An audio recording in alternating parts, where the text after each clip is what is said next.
Well, welcome back, and hello if you're new to the channel.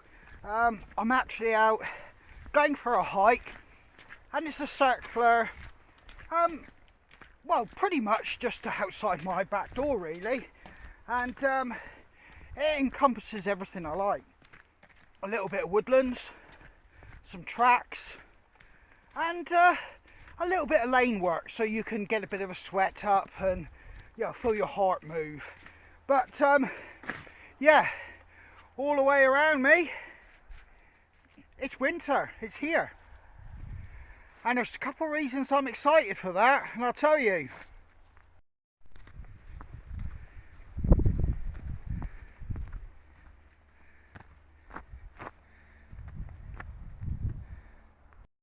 Right then, so I suppose the first reason is primarily that we're in good surf season, and it's easterly wind conditions, which means it's offshore. So a plus for me, they're good surf. But regarding the hiking, this is the time of year, now we've had these frosts and cold weather, any remaining sap will be out of the trees, in the ground, in the roots. So I can now harvest sticks. You know, I usually do wait till the leaves have dropped off, even though, you know, legally by the time frames, because of bird nesting, we can harvest. I always wait till the leaves drop.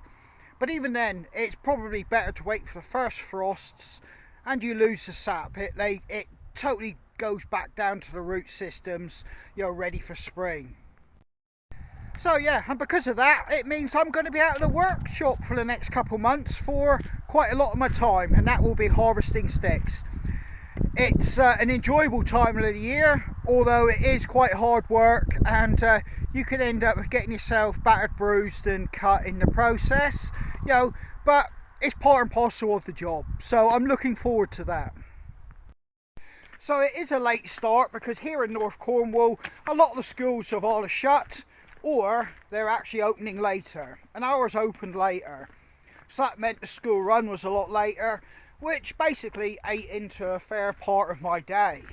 So I am out now, and due to the fact I've got constraints of the school run, I do need to make a very quick hike and make it quick. So hence I'm staying local, and it's one I haven't done in a little while, so I'm looking forward to it. And I'll take you along and I'll show you some of the sights that I see. So I'm stood on top of the valley and I'm walking the lanes, as you can see, and in the very distance you can see the high ground, and I should imagine on camera it'll be nothing but a very faint grey shadow, but we've got like almost a freezing mist and fog in some parts. But yes, it is freezing conditions, and you know, there isn't too much wind, so it is quite enjoyable being out in this.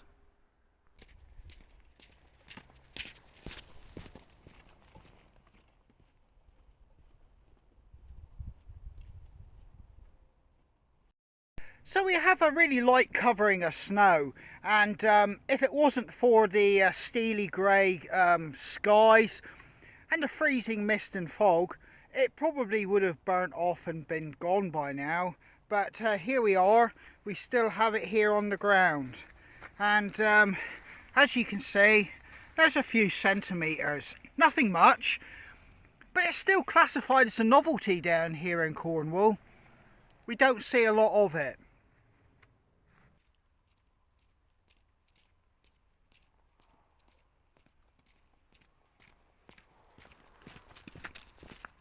You can see all the rabbits have been coming in and out the gateway there.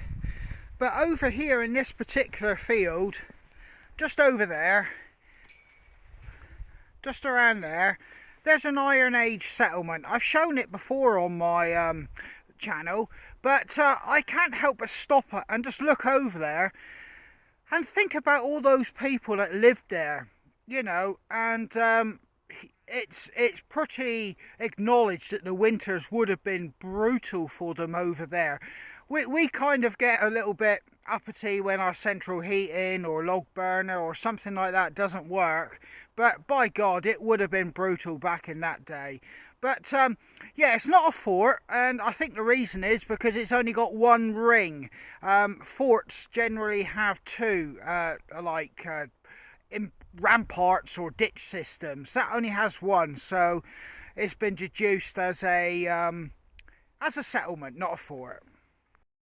Now, I did actually have a book that was written by a local author that lives in the village just down where we're heading through now, and he spent many years researching and doing all the necessary archaeological things that you have to do to write about them, and he's documented a lot in our parish.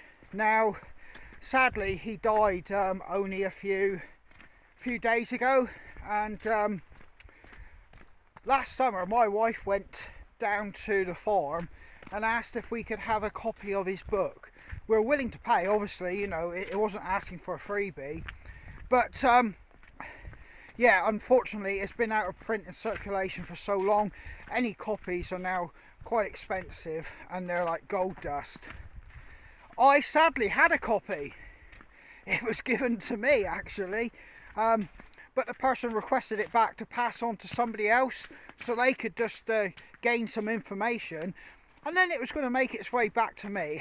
I was going to re-inherit it, shall I say, but like all things, it never found its way back in my hands, and the times have moved on, so God knows where it is, but I would dearly have loved to have kept that book. Right, we've come to a junction in the lanes, and we're going to continue down this way. This gateway here, you actually get to look a little bit more in onto the actual fort. I'm not going to go in there today, but you can see that hedge, which is part of the outer ring, and you can probably just see it go right the way round. But this road or lane has been built or made to follow what was the ring of the settlement, and this hedgeway would have been the embankment, but we just follow this in a complete circle right the way around. Yeah, so this is the hedge what we've just followed. As you can see, it goes around and it would continue down to where those trees are and then go back into the field to make a circle for the settlement. But we're actually going to make our way into the graveyard.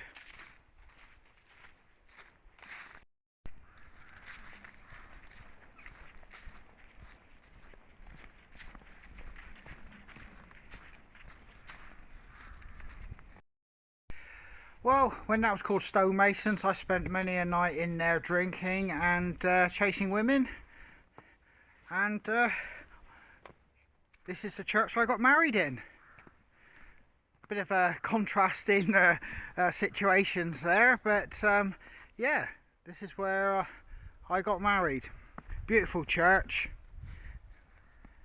and absolutely a beautiful location to get married. Absolutely stunning. And this holly tree down here is looking absolutely gorgeous. It's two-toned. It's got yellow leaves at the bottom, which has green in the middle, loads of red berries, and the upper part is the traditional green. Stunning tree. But yeah, this church is absolutely gorgeous. I love it here. It's a place I get a lot of I don't know, spiritual well-being just being here. And I'm not overly religious. There's just an air about the place that makes me feel good. You know, it touches the soul. But yeah, making my way around. I'm not going to go in, but that was the entrance where it all happened for me. And here we go. Yeah, this is a hike today, so I'm not having a little look around. I'm actually trying to keep myself moving. But this path will take me back out to the road. So now we're starting to do some of the off-road sections, And yeah, it looks like some of it could be a bit slippery and tricky, but if you didn't know any better, you'd think those skies are saying we've got some more snow on the way. But yeah, it's always good. I always enjoy the bits where you go off-road. Just making sure I close the gate properly. There, that's done. And me and my companion can start making our way across the fields. And already I'm slipping. It's on quite a gradient here, and where the tractors and cattle have congregated around the gates, obviously it makes it a little bit of difficult walking. But I can see footprints, and they're not animal ones. So somebody's been along here today already. So that gives me encouragement. There are times I forget how lucky I am to have all this at my disposal to walk in freely. You know, it might sound sentimental, but pockets of this hasn't changed for hundreds and hundreds of years. So what I see with my eyes is, in real terms, what people, you know, back then would have seen. And that kind of just, you know, it always touches me a little bit and makes me, you know, feel good that, you know, I have some sort of connection to the past through that means. But how long it will all stay like that in this ever-changing world, I don't know. But for the moment, I'm here and I can enjoy it.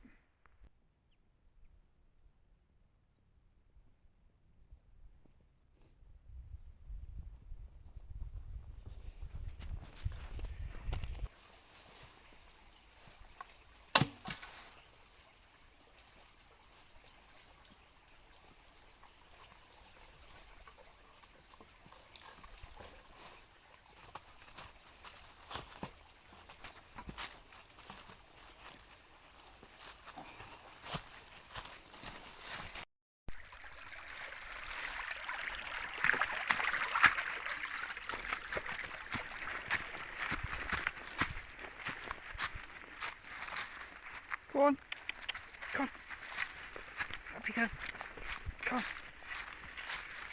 Keep going. Come on.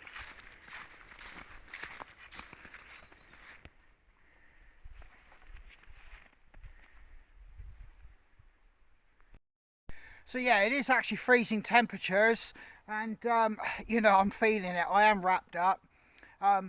I can see the moors. The wind is obviously coming off the top of the moors and bringing the cold air down in the valley, and as it comes up the other side to where I am, obviously it still retains a lot of that cold air, and hence why we do actually have some of this snow sticking around, where you've only got to go a few miles on the opposite side of the main road, there's no snow left.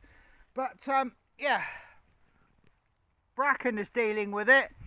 And I guess you could possibly say it would be a bit of a silly statement to say he wouldn't be, being a Siberian Husky. But I'm really enjoying this, just getting out. And, you know, there's nobody else around. And I enjoy that. I know a lot of people think that's kind of weird, but in this day and age, and particularly on a crowded island like the UK, these are golden moments. And something to cherish and treasure.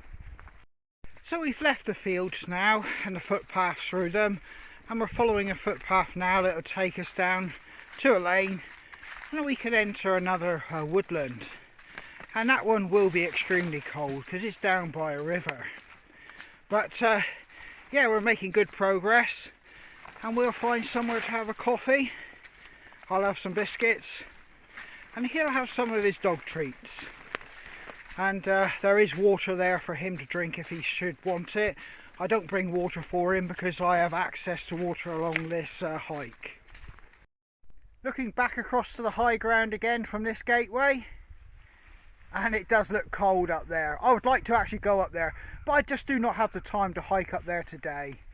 This will be the limit of my walking today.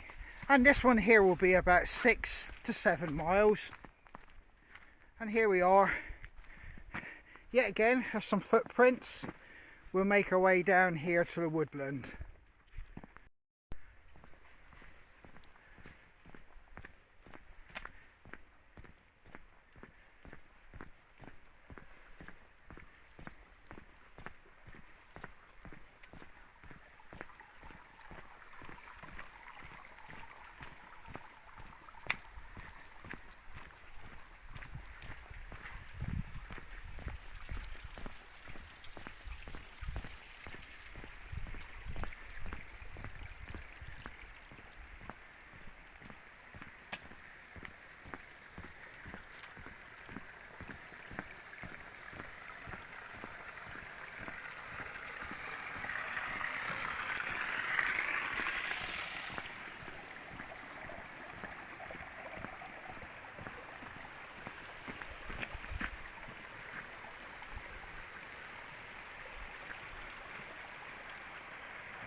So we followed that lane and we've come down onto a footpath through a series of fields. A lot of the snow has gone down here, which is surprising because there's a noticeable drop in temperature. What is left behind is actually ice, and I'm crunching as I walk across it. But we'll be going into the woods soon. I don't expect any snow there left, but yeah, I've put a head covering on because my ears and my face and my forehead was beginning to tingle with the cold. It is actually, you know, a good few degrees colder down here in the shade of the trees. So we've made it into the woodlands. We had a little river crossing to do, and Bracken's not too keen on the actual river crossings. So that's something I've really got to sort out, because obviously most of my footpath walking does involve river crossings, you know, water courses I've got to get across at some point. Not sure how to overcome that, but we'll work on that. But the woodlands are actually stunning, and he's really loving this part of it. His nose is buried in the leaves, he's digging around, and yeah, he's really enjoying all this. A load of pigeons have just been scared and they've shot off. That sort of thing really grabs his attention when wildlife, particularly birds, clatter their wings as they take off.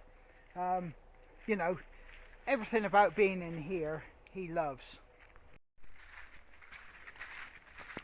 It is really peaceful and quiet down here. Not too many people use this particular path. The woodlands themselves, I do know they're used for sporting, shooting purposes, and it's not really advisable, particularly this time of year, to go just wandering willy-nilly.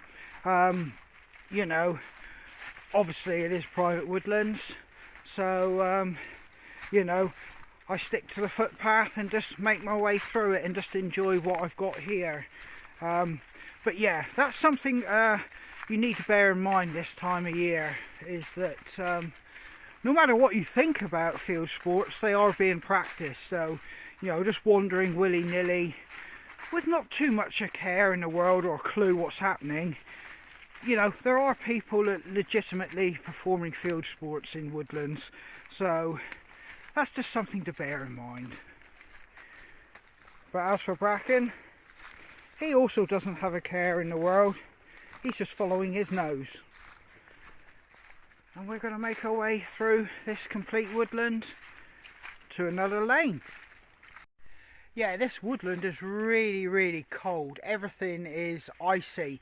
Like I said, there's no snow here, but really, really, truly, it is so bitterly cold. I can feel my skin tingling, and I should imagine tonight the temperatures down here will actually drop well below freezing again.